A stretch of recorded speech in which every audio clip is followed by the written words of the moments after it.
Raise your hand, we'll get microphone to you. Thanks, Emily. Go ahead. Trey, how much were you looking forward to a matchup like this, just to maybe assert yourself as a center against guys this big, this talented?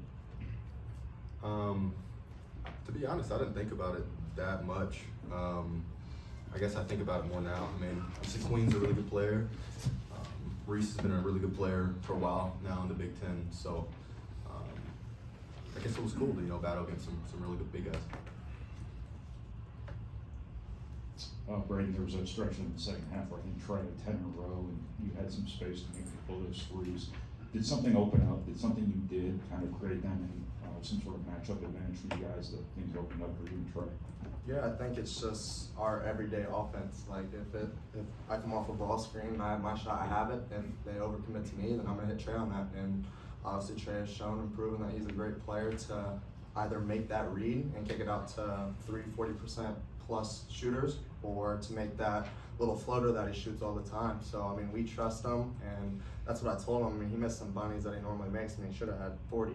And see, that's the crazy thing. And we all trust him to take those shots. And that's what I told him. I said, dude, like, just shoot him. And that's what he did in that second half, and helped us get that win. Trey, on the boards, what changed from the first half where I think you were out rebounded by 9 to kind of dominating the glass there in the second half? I'm not sure. I do want to go back and watch film on it. I think we were a lot better defensively in the second half, and I think when you stay out of rotations, and stick big guys and big guys and the guards and the guards, it allows the rebounding responsibilities to be a little bit better. I think we just got more. I mean, I don't know if there's always a reason for why it is. Cam, you make that big three late after missing your first three. Just how different is it this year knowing those shots are going to come now that you have an expanded role and more minutes? Yeah, I would just say, it's kind of that feeling of just always being ready. Obviously I have great players around me. TK can kind of score the ball whenever, Braden can kind of score the ball whenever. And when you have both those running the pick and roll, I just got to be able to, catch and shoot or make the right play. And obviously when TK had the second half, he did. It kind of forced them to help, and I was wide open. So, it's just me being ready. Cam, with the way your lineups are constructed right now, what do you guys have to do to deal with the strange reality that Purdue doesn't have the bigger front court in a lot of these games? I would just say it's kind of focusing on the little things. Obviously when we have a small lineup out there, we got to focus on keeping big guys out of the paint, not letting them get easy buckets, rebounding, defense. It's just kind of paying attention to the detail. When we kind of get off track and kind of lose our minds a little bit, that's kind of when things go downhill for us. So just when we have this lineup out there, it's really just us paying attention to detail, knowing personnel, and kind of knowing what we need to do when we're playing bigger guys. Braden, it seemed like things were, as you're kind of saying, better from the start as far as this offense looking cohesive tonight compared to Thursday. How much of that was, maybe they didn't defend you guys exactly the same way Penn State did, but also the dribble penetration you were creating to seem to kind of get things going? Yeah, I think it just starts with being aggressive, and I think that's what I tried to emphasize today, just coming off looking for my shot, and if I have it, I have it. If not, try to get in the paint, and then they collapse as a team. So then, like I said earlier, I got 40% plus three-point shooters, so it makes my job easy to find them, kick it out, or hit TK on a short roll, whatever the case may be. When you guys watched film of Thursday, did it feel like that might have been there more, or did you try to take advantage of that there? I mean, yeah, I mean, it's just how the game goes, and when you see that and watching that film, I felt coming off ball screens, it was so compact, and they were making catches hard, and it was tough. So maybe, I don't know, I really couldn't give you that answer. I just think maybe because they tried to take away the short roll as well, so they did a good job defensively.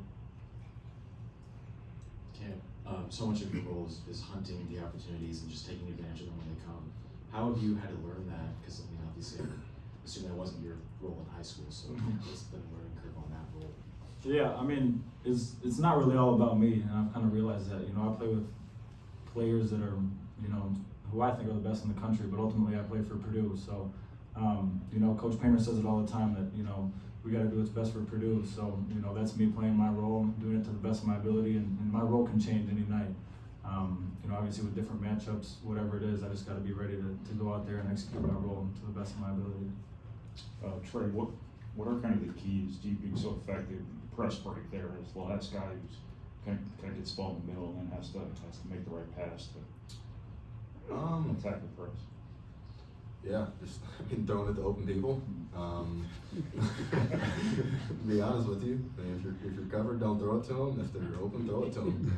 We have, like Braden said, we have 40% 3-point shooters, and so I think we have threats everywhere offensively. And when you have that and teams are pressing, you should be able to get easy points every time.